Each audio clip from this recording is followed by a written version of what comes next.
Assalamualaikum warahmatullahi wabarakatuh. Salam dan bahagia Bapak dan Ibu guru hebat. Perkenankan, saya Muhammad Alaika Faza akan mempresentasikan tugas diskusi ruang kolaborasi modul 2.1 pembelajaran berdiferensiasi calon guru penggerak angkatan 9. Perkenalkan, tim kami ada Pak Yoyo selaku fasilitator, kemudian Bu Kasih selaku pengajar praktik, kemudian Bapak Zuni, kawan saya CGP Angkatan 9, serta Bu Edvin CGP Angkatan 9 juga. Pada kesempatan kali ini kami akan membahas beberapa poin. Yang pertama adalah tentang pembelajaran berdiferensiasi. Pengertian pembelajaran berdiferensiasi yaitu merupakan proses pembelajaran di mana guru berusaha memenuhi kebutuhan setiap peserta didik dalam materi pelajaran sesuai dengan kemampuan, apa yang disukai, dan kebutuhannya masing-masing sehingga mereka tidak frustasi dan merasa gagal dalam pengalaman belajarnya. Itu menurut Breux dan Magee tahun 2020, Fox dan Hoffman 2011, dan Tomlinson 2017. Berikutnya adalah kebutuhan murid. Kebutuhan murid meliputi 3 aspek. Yang pertama ada kesiapan belajar, minat murid, dan profil belajar murid. Yang dimaksud kesiapan adalah kapasitas murid untuk mempelajari materi baru. Sedangkan minat murid merupakan pendekatan pembelajaran yang disukai murid seperti gaya berpikir, kecerdasan, budaya, latar belakang, dan jenis kelamin. Profil belajar bisa berupa bahasa, budaya, keadaan keluarga, dan gaya belajar. Berikutnya ada strategi pembelajaran berdiferensiasi. Bapak Ibu guru hebat, dalam penerapannya ada 3 strategi pembelajaran diferensiasi, yaitu ada 1. Diferensiasi konten, diferensiasi proses, dan diferensiasi produk. Diferensiasi konten berkaitan dengan perbedaan konten materi yang diajarkan kepada murid sebagai tanggapan dari kesiapan belajar murid, minat, atau profil belajarnya, baik itu visual, auditori, kinestetik, atau bahkan bisa kombinasi dari ketiganya. Sementara itu, diferensiasi proses yaitu bagaimana peserta didik akan memaknai materi yang dipelajari, baik secara mandiri atau kelompok, dengan menyediakan kegiatan berjenjang. Bisa juga dilakukan dengan memberikan pertanyaan pemandu atau tantangan. Yang ketiga adalah diferensiasi produk. Strategi ini mengacu pada kemampuan guru dalam memodifikasi produk hasil belajar. Hasil belajar ini bisa berupa poster, rekaman suara, video, tulisan atau dalam bentuk blog, dan lain sebagainya, sesuai dengan apa yang disukai murid.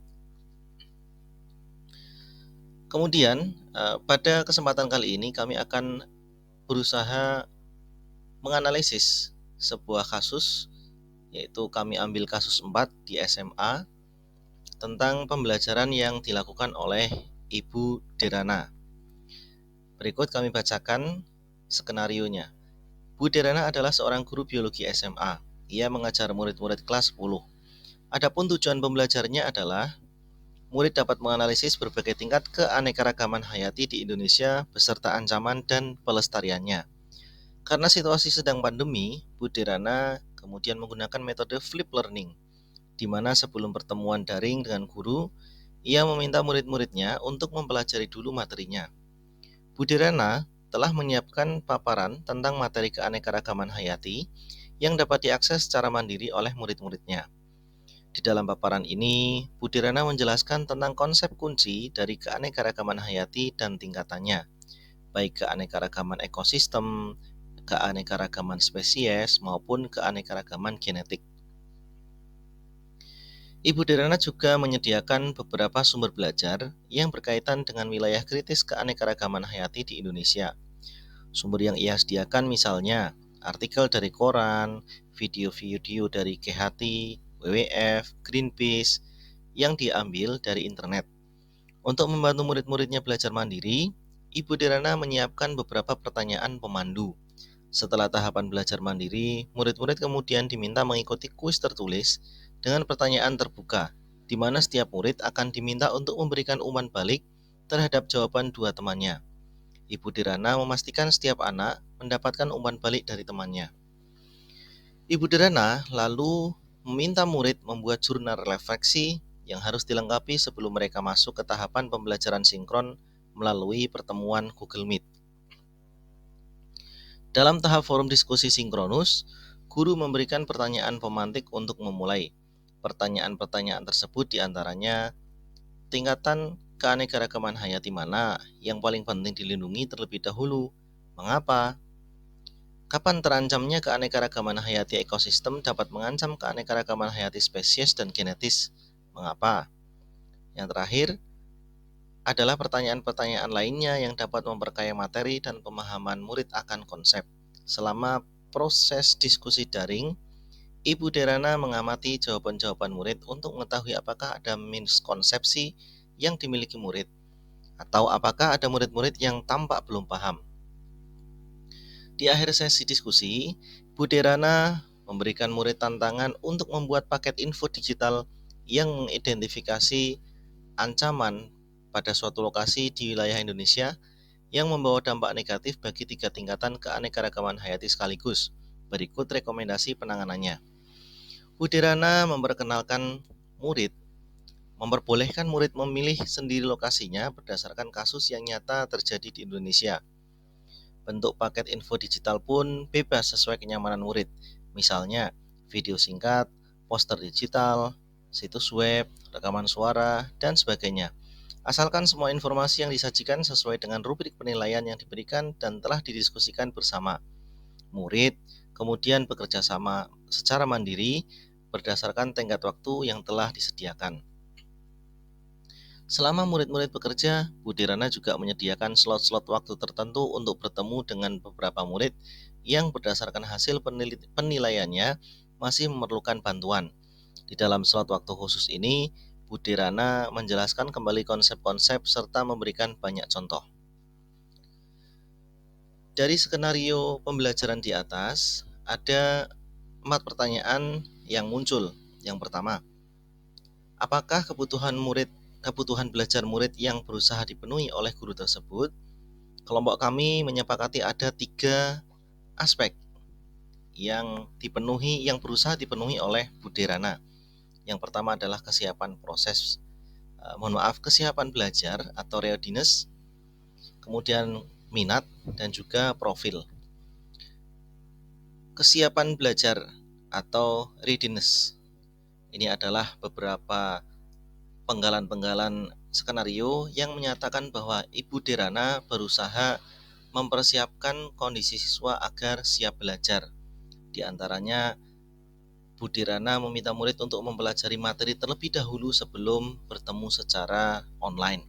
Kemudian menyiapkan beberapa pertanyaan, kemudian meminta murid mengerjakan kuis tertulis dengan pertanyaan terbuka, kemudian memberikan pernyataan pemantik atau pertanyaan pemantik, serta membuat jurnal refleksi.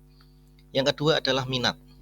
Nampak dari penggalan skenario, Bu Dirana memperkenankan murid memilih sendiri lokasi pengamatan untuk mengerjakan tugas. Yang kedua, Bu Dirana juga memberikan kebebasan untuk menentukan sendiri bentuk hasil produk yang akan dikerjakan oleh murid. Dan yang terakhir, profil. Bu Dirana menyediakan beberapa sumber belajar berkaitan dengan wilayah kritis keanekaragaman dari video-video yang diambil dari internet. Hal ini menunjukkan bahwa Bu Dirana berusaha memenuhi kebutuhan murid dengan tipe belajar yang berbeda-beda. Pertanyaan kedua, dari skenario tersebut, bagaimana cara guru menentukan kebutuhan belajar muridnya? Yang pertama, menggunakan pertanyaan pemandu, kemudian mengembangkan kegiatan secara berjenjang, ya, mulai dari belajar mandiri, mengikuti kuis, serta memberikan umpan balik.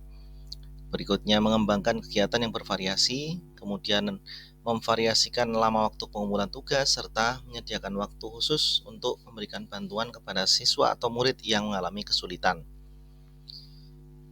Lalu nomor 3, strategi pembelajaran apa yang digunakan? Yang pertama ada konten, proses, dan produk.